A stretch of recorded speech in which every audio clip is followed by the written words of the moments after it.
I hate this.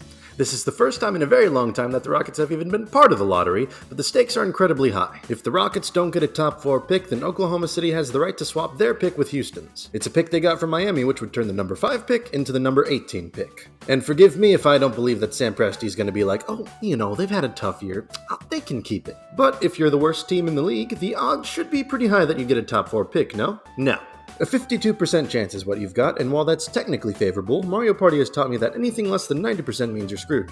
Actually, Mario Party's a perfect comparison. It doesn't matter what you do for the majority of it, your destiny ultimately ends up in the hands of fate. Let me just go on record and say that I don't like the system in place. What? Yeah, I know, shocking. The lottery system is to, quote, discourage tanking, but you haven't really done a good job at that, have you? Not when the process was successful, or at least it would have been, if not for relentless choking. No, all the system does is add fuel to the claims that the NBA is rigged. A bold statement, but we're still not even 20 years removed from refs betting on their own games, so the NBA kind of has to earn that trust back. Even 2 years ago, when the Pelicans won the number 1 overall pick, despite only having a 6% chance, people claimed that the league was reimbursing the Pelicans for the loss of Anthony Davis. Either that or just to laugh at the Knicks. I can get behind that.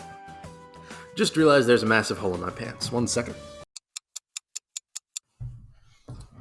Well, that took longer than it should have. Let's take a look at the Rockets' chances purely based on past results. The rules have been pretty unchanging since 1984. You draw ping pong balls from a machine, and if your combination matches the one drawn, congrats! You've lucked into all-star game-breaking talent. The worst team had a 25% chance of winning the number 1 overall pick, with the odds steadily decreasing for each team after that. That's a fine system. Let's ruin it by giving the top 3 teams the exact same odds at 14% and expanding the lottery to the top 4 picks instead of the first one. So, in the 27 seasons since 1994, the team with the worst record got the number 1 overall pick only 6 times. That's 22%, but take a look at the years. 03, 04, 15, 16, 17, and 18. Instead of being sporadic like you'd think, everything's consecutive. I'm not pushing any theories, I'm just saying, this is some strange data. I mean, the lottery wasn't even won by the correct team until 9 years in, when Cleveland's economy was saved by LeBron James. Odds are even worse since the rule change. While the worst team has remained in the top 4 both years, odds aren't great for 2, 3, and 4, which are the odds for number 1. In 2019, teams 2, 3, and 4 fell out of the top 4, and in 2020, teams 2 and 4 did as well. Meaning that, based off of past trends, if you're supposed to pick top 4, you actually have a 63% chance of not doing that. Needless to say, I am not optimistic about tonight. Alright, gonna set up the TV. Here we go. Alright, this is the real start of the lottery, because we just gotta pad everything out nowadays.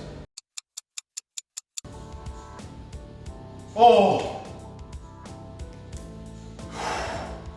Hallelujah. Commercial! Oh! Oh! Oh!